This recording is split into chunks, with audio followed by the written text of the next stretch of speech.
आज के लेक्चर में हम लोग वॉलमार्ट की बात करने जा रहे हैं, बहुत जल्दी से कवर करेंगे।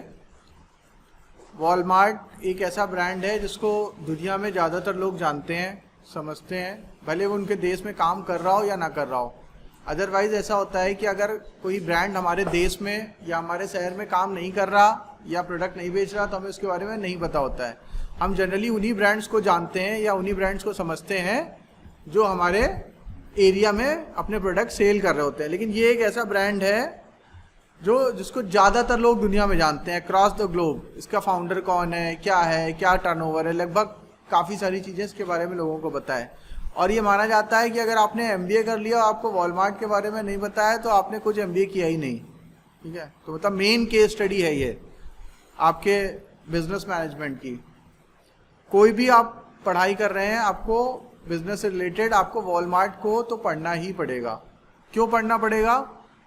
क्योंकि ये एक ऐसी कंपनी है जिसमें 275 लाख 275 मिलियन यूजर्स हर वीक विजिट करते हैं इनके स्टोर्स को। 275 मिलियन यूजर, कंज्यूमर्स, कस्टमर्स उनको स्टोर्स को विजिट करते हैं। ये इस प्लेनेट का एक ऐसा कंपनी है जिसका रेवेन्यू लगभग 550 बिलियन डॉलर है, जिसका प्रॉफिट ही मोर देन 100 बिलियन डॉलर है। 115 110 के आसपास स्टैंड करता है। मतलब सिर्फ प्रॉफिट जितना कि लोगों का टर्नओवर नहीं होता है। 100 बिलियन का टर्नओवर होना बहुत बड़ी बात है, और 100 बिलियन एक इतना बड़ा अमाउंट है कि दुनिया के 200 देशों में से जो बात के 100 देश हैं उनकी GDP अप्रॉक्स इतनी होगी।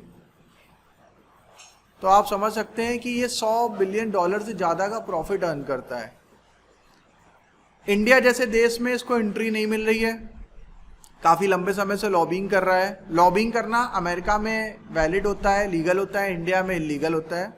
तो अमेरिका की कंपनी है इसलिए लॉबिंग कर रही है, और उन्होंने अपने रिकॉर्ड्स दिए हैं। उन्होंने बताया है कि इंडिया में उन्होंने लाखों करोड़ों रुपए खर्च कर रखे हैं लॉबिंग के लिए, ताकि इंडिया गवर्नमेंट, इंडियन जो मिनिस्टर्स हैं, यहाँ के ब्यूरोक्रेट्स हैं, वो उनको अलाउ कर दें। लेकिन इंडिया अलाउ नहीं कर रहा। ना ही NDA गवर्नमेंट ने अलाउ करा, ना ही UPA गवर्नमेंट ने अलाउ किया था।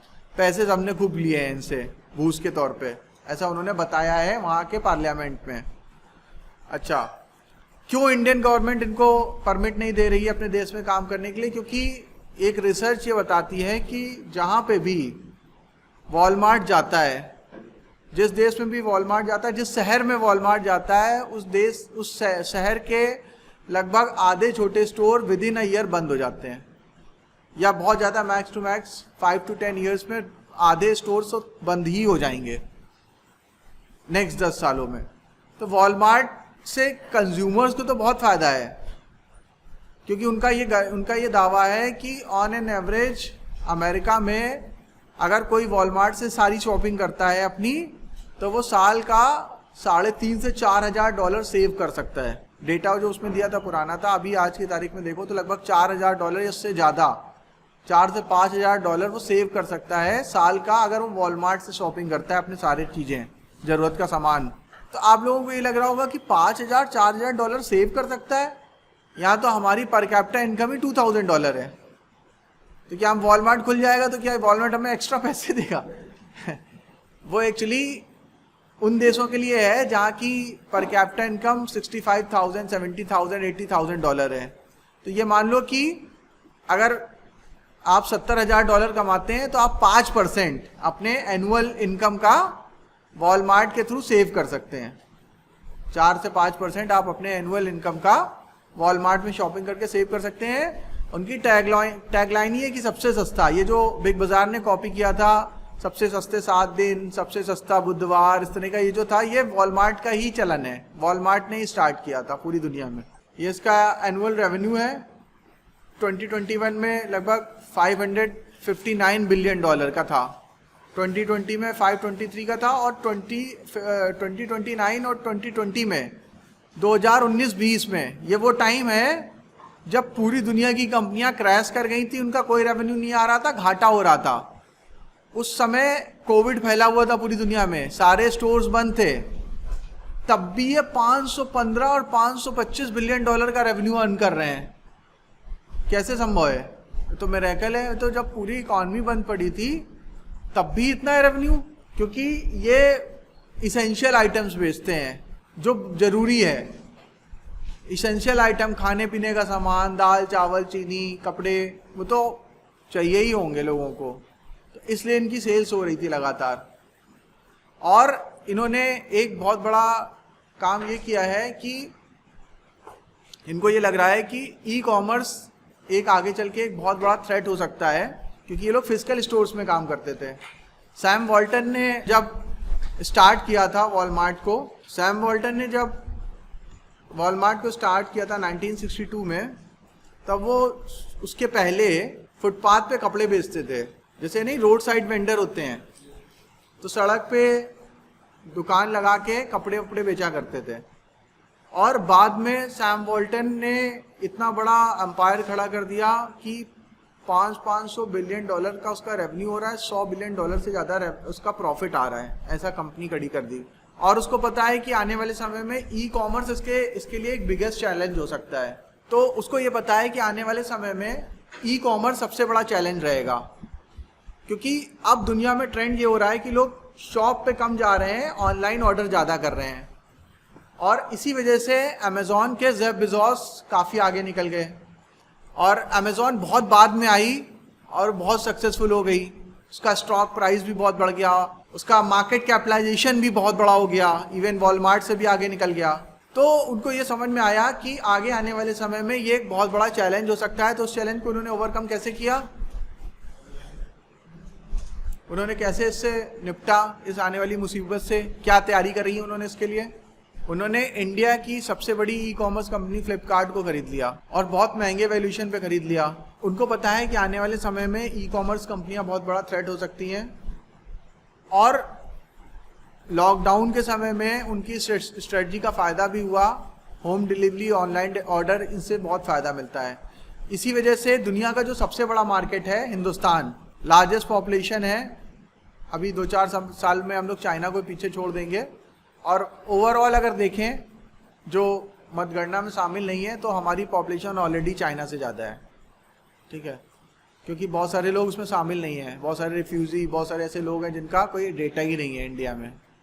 हमारी देश की जो बाउंड्रीज है वो कई सारे देशों को टच करती हैं, तो कभी भी कहीं से लोग आ जाते हैं। हिंदुस्तान इतना बड़ा मार्केट है, इसको वर्ल्ड का बिगेस्ट ओपन मार्केट कहा जाता है, क्योंकि चाइना की इकॉनमी क्लोज्ड है। वो फेसबुक को आने नहीं देता है, गूगल को मतलब अपने हिसाब से मैनिपुलेट करता है चीज़ों को। जो उसके लिए फेवर में होती है उनको काम करने देता है, जो फेवर में नहीं होती उसको काम नहीं। ओला उबर वहाँ काम नहीं करता है, उबर काम नहीं करता, उनकी खुद की चलती है। वहाँ पे अमेजोन काम नहीं करता, अलीबाबा चलता है। तो इस तरह से वो ओपन इकॉनमी नहीं कहलाता है। इंडिया एक ओपन इकॉनमी है, यहाँ पे कोई भी कंपनी फ्रीली आ सकती है, काम कर सकती है। तो उसको पता है कि इंडिया जो है सबसे बड़ा मार्केट है, और ये इमर्जिंग मार्केट है। आने वाले समय में इंडियंस की पर कैपिटा इनकम बहुत तेजी से बढ़ेगी अगर उन्होंने अपनी स्किल्स को बढ़ाया। डेमोग्राफिक डिविडेंड है हमारे पास, मतलब हमारे पास दुनिया की सबसे ज़्यादा यंग फोर्स है, सबसे ज़्यादा यंग लोग हिंदुस्तान में पाए जाते हैं पूरी दुनिया में। चाइना, अमेरिका, जापान, यूरोप की पॉपुलेशन बहुत बूढ़ी हो गई है, और यूरोप और जापान की तो बहुत ज़्यादा बूढ़ी हो गई है, ठीक है। इवन वहाँ पे पॉपुलेशन डिक्रीज कर रही है इस समय। और रशिया, जापान, यूरोप के बहुत सारे देश हैं जो शादी करने के लिए और बच्चे पैदा करने के लिए इंसेंटिव दे रहे हैं कि आप भैया शादी करो। वो लोग सिंगल रहते हैं, मतलब मैंने आपको बताया था ना कि शादी वाली जो संस्था है वो बहुत आने वाले 25-30 साल में विलुप्त हो जाएगी।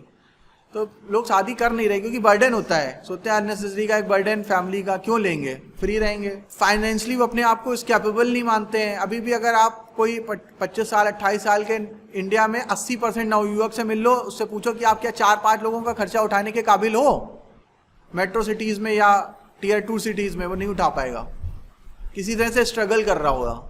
तो ये सारे के सारे वजह से बहुत सारे देशों की पॉपुलेशन बहुत कम हो गई है, सिंगल रह रहे हैं लोग। तो इंडिया के पास अभी एडवांटेज है, यहाँ सोसाइटी ज़्यादा है, शादी करना एक मतलब ज़रूरी चीज़ माना जाता है, ज़रूरी रिचुअल माना जाता है। इसके वजह से हमारे पास डेमोग्राफिक डिविडेंड है, तो हमारे पास मार्केट बहुत बड़ी है। इसलिए चाइना, अमेरिका, यूरोप की बड़ी बड़ी कंपनियाँ इंडिया में इंटर करना चाहती हैं, इंक्लूडिंग वॉलमार्ट। तो वॉलमार्ट को मौका नहीं मिला तो उसने बैकडोर से इंटर कर लिया है फ्लिपकार्ट के थ्रू।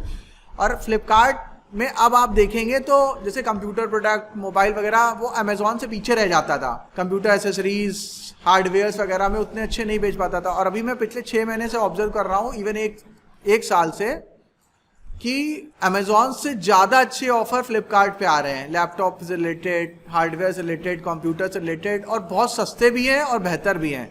तो यानी कि वॉलमार्ट के आने से फ्लिपकार्ट और स्ट्रांग हो गया है, उसका बैकअप और स्ट्रांग हो गया, उसके पास और ज़्यादा पैसा आ गया है, तो वो और अच्छे से अमेजोन से कॉम्पीट कर रहा है।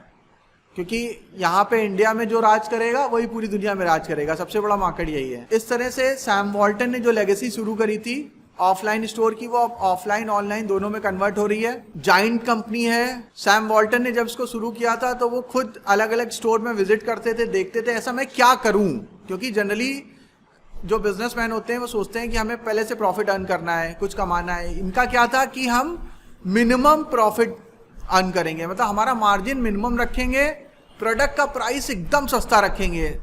ये देखिए इसमें लिखा हुआ है कि इनका जो फिलॉसफी था, अभी आगे चल के, ऑलवेज लो प्राइस, ऑलवेज गारंटेड सबसे सस्ता मिलेगा आपको। और आप अगर पूरी शॉपिंग करेंगे तो आप 4 से 5 हज़ार डॉलर साल के बचा जाएंगे ओवरऑल स्पेंडिंग में अपने, अगर आप वॉलमार्ट से खरीदेंगे तो ये गारंटी कर रहा है। इससे सस्ता कोई नहीं दे सकते, क्योंकि इतना बल्क में ऑर्डर करते हैं ये, इतना बल्क में ऑर्डर करते हैं ये। अगर इनको कोका कोला को ऑर्डर देना है तो पूरी दुनिया के लिए ऑर्डर करेंगे, पेप्सी को ऑर्डर करना है पूरी दुनिया के लिए ऑर्डर करेंगे, कि इतने सारे देशों में इतने स्टोर्स के लिए इतने हजार या लाख ट्रक कोल्ड ड्रिंक चाहिए, तो वो भी एकदम गिर पड़ता है, साहब आप जो रेट बताओगे उसी रेट पे दे देंगे। इतना ज़्यादा इनके पास economy of, this is called economy of large scale, वो उनके पास है, पावर है उनके पास। कितना भी खरीद सकते हैं, किसी भी कंपनी को बर्बाद भी कर सकते हैं और किसी कंपनी को आबाद भी कर सकते हैं। जिसको ऑर्डर दे देंगे वो बढ़ जाएगी, जिससे ऑर्डर छीन लेंगे वो खत्म हो जाएगी। ठीक है, अगर कोई वेंडर है जो वॉलमार्ट को सामान सप्लाई करता है, वॉलमार्ट काम करना देना बंद कर दे उसको, तो वो खत्म ही हो जाएगी कंपनी। इतना पावर है इनके पास, और ऑनलाइन में आने के से इनका पावर और ज्यादा बढ़ गया है। इन्होंने अपने कस्टमर को डिलाइट करने के लिए, लोगों को अच्छा एक्सपीरियंस देने के लिए, वो नहीं येलो स्माइली जिसको हम लोग देखते हैं, हमारे पास बॉल आती है, बैज आते हैं, तो वो इनका एक तरह से इनका वो था, कॉपीराइट टाइप का था। शुरुआत इन्होंने ने करी थी, क्योंकि जब आप स्माइली फेस देखते हो, किसी का बैज लगा हुआ है, तो आपको लगेगा कि नहीं ये खुश है। और मतलब इनकी फिलॉसफी थी always ready to help, happy to help. जो भी कस्टमर आएगा, ये जो 10 फीट रूल दिया था, 10 फीट रूल क्या है कि 10 फीट दूर जब भी आपको कस्टमर दिखाई दे, आप तुरंत एक्शन में आ जाओ, उसकी आंखों में आंख डाल के हैप्पी टू हेल्प बोलो, ग्रीट करो उसको, चेयर करो, उसकी हेल्प करो। तो ये उनका फिलॉसफी है। तो इससे क्या होता है, कस्टमर हमेशा अच्छा रहता है, और वो बैच भी स्माइली वाला बैच देखता है, तो उस तरह से। लेकिन बाद में कॉपीराइट छिन गया, मतलब ये हुआ कि कोई भी स्माइली का, भाई स्माइली पे किसी का कॉपीराइट थोड़ी ना है, तो इसलिए अब आप देखो सभी कंपनियां उसका इस्तेमाल करती हैं। ठीक है, आपको हर जगह, अदरवाइज पहले शुरुआत इन्होंने नहीं करी थी। ये बहुत सारा CSR भी करते हैं, ग्रीन बिल्डिंग बनाना, एनर्जी एफिशिएंट सेंटर्स बनाना, अपनी ट्रांसपोर्टेशन कॉस्ट को कम करना, रिसाइकेबल मटेरियल का यूज करना। इनके साथ प्रॉब्लम क्या थी, इनके साथ सबसे बड़ा चैलेंज था कि इनको ये माना जाता था कि ये अपने एम्प्लॉय को एक्सप्लॉइट करते हैं, इसलिए इनका टर्नओवर बहुत ज्यादा था। एम्प्लॉय टर्नओवर का मतलब क्या कि वो छोड़ देते थे एक साल में 70% तक एम्प्लॉय पहले साल में ही छोड़ देते थे। इसको उन्होंने ठीक किया। वहां पे ये माना जाता था हेल्थ एंड हाइजीन का काम अच्छा से नहीं होता है, बहुत ज्यादा एक्सप्लॉइट करते हैं, बहुत काम कराते हैं, ओवर टाइम बहुत ज्यादा कराते हैं, पैसे कम देते हैं। तो इन सब चीजों को उन्होंने ओवरकम किया, जिसकी वजह से इनका शेयर प्राइस जो है वो 2002 और 2005 के बीच में 27% ड्रॉप कर गया था। बाद में फिर उन्होंने अपनी चीजों को अच्छा किया, सही किया। देखिए यहाँ पे लिखा है 70% एम्प्लॉय जो इनके छोड़ देते थे उनका, और 27% का इनका स्टॉक फॉल हो गया था 2005 to 7 के बीच में। तो बाद में इन्होंने अपनी चीजों को ठीक किया, स्माइली को लेके आए, चीजों को और अच्छा बनाया, CSR पे काम किया, और इन्होंने एडवर्टीजमेंट कैंपेन लॉन्च करी, तरह तरह की एडवर्टीजमेंट कैंपेन चलाया। तो जो नए नए यूजर थे, जो उनको यूज नहीं करते थे, जो ट्रेंडी चीजें थी, उनको लेके आए। रिसेशन आया 2007-8 में, रिसेशन आ गया, और 8 से लेके 12-13 तक चलता रहा रिसेशन। तो रिसेशन को ओवरकम करने के लिए उन्होंने बहुत सारी स्ट्रेटजीज बनाई। इन्होंने नए लोगों को अट्रैक्ट करने के लिए गैजेट्स और गेम्स, खिलौने बच्चों को अट्रैक्ट करने के लिए बहुत अच्छे लेवल पे दिए, उनकी रीच पे रखे। ऐसे करके इन्होंने बहुत नए नए इनोवेशन किए, नए नए स्ट्रेटजीज बनाई, ताकि इनका जो मार्केट शेयर है वो मेंटेन रहे और बढ़ता जाए, नए यूजर्स उसके साथ जुड़ते जाएं। पर इस समय तो अलग ही लेवल के चैलेंज आ गए हैं। जब कोविड हुआ और उसके बाद जब ये अमेजोन आ गया, तो अलग ही लेवल के चैलेंज इन्होंने फेस किए। और उसको भी ओवरकम करने के लिए इन्होंने फिर फ्लिपकार्ट जैसी डील करी, महंगी डील करी, उस लेवल पे भी वो उनके चैलेंज का जवाब दे पा रहे हैं। जनरली ये माना जाता है कि वो अपने जो प्रोडक्ट मिक्स में जो वीक इकोनॉमी होती है, जहाँ बहुत ज़्यादा अमीर लोग नहीं रहते, तो 45% कंज्यूमर आइटम रखते हैं, फूड, ब्यूटी, हेल्थ, इन सब से आइटम रखते हैं। बाकी डिपेंड करता है किस देश में वो काम कर रहे हैं, कहाँ पे डिमांड, मतलब उनका ये रहता है कि जो कस्टमर को चाहिए वो हम देंगे, ठीक है, या जो हम बेच रहे हैं वो कस्टमर ले, ये फिलॉसफी नहीं है उनकी। जो कस्टमर को चाहिए वो हम बेचेंगे, सीधी सी फिलॉसफी है उनकी। इसकी वजह से वो बहुत तेजी से चल रहा है। और इसमें देखिए 200 मिलियन कस्टमर है वीक है, ये बढ़ के अब हो गया है 275 million customer in a week, ठीक है, लगभग 300 और मान लो 300 कस्टमर पर वीक इनके यहाँ, मिलियन कस्टमर पर वीक इनके यहाँ विजिट कर रहे हैं स्टोर्स में। तो एक छोटा मोटा देश तो इनके स्टोर्स के अंदर बैठा रहता है। और ऑन एन एवरेज एक वॉलमार्ट स्टोर में 4 से 5 लाख डिफरेंट आइटम्स होते हैं। सुई से लेके आपको जेसीबी भी मिल जाएगी, आपको बुलडोजर खरीदना है खरीद लो जाके, आपको एसयूवी खरीदना है वो भी मिल जाएगी, आपको सेविंग करनी है सैलून भी होगा, स्पा भी होगा, टेलर की दुकान भी होगी, आप कपड़े भी सिलवा लो जाके, वहां पे खाना भी खा लो जाके, मतलब हर एक चीज आपको मिल जाएगी वॉलमार्ट स्टोर पे जो एग्जिस्ट करती है। मुझे नहीं पता ये बोइंग बेचते हैं कि नहीं बेचते हैं, और फाइटर प्लेन राफाल मिलेंगे कि नहीं मिलेंगे, लेकिन बाकी सारी चीजें मिल जाती हैं। तो ये छोटा सा केस स्टडी था वॉलमार्ट का। वॉलमार्ट के बारे में जो मैंने अभी बताया वो बहुत कम है, इससे लाख गुना करोड़ गुना और है। इसके बारे में जानने के लिए आप इसके बारे में और रिसर्च करिएगा। इसके स्टोर्स के साइज, इसका पार्किंग एरिया, इसके होर्डिंग्स इतने बड़े बड़े हैं कि एक एक राज्य को कवर कर लें। अगर इसके स्टोर्स के एरिया को कवर कर लो तो कई सारे छोटे देश तो उतना एरिया ही होगा उनका, मतलब नेक्स्ट लेवल की चीज है। इनका हर एक जो डेटा होगा वो आपके पैर के नीचे की जमीन निकाल देगा। ये तो इसको सीखने के लिए तो बहुत समय लगेगा। तो जो मेन बातें वो मैंने आपको बता दी, और इसके बारे में और रिसर्च करिएगा। मुझे उम्मीद है कि ये लेक्चर आपको यूजफुल लगा होगा, सीखा होगा आपने। समय देने के लिए बहुत बहुत शुक्रिया।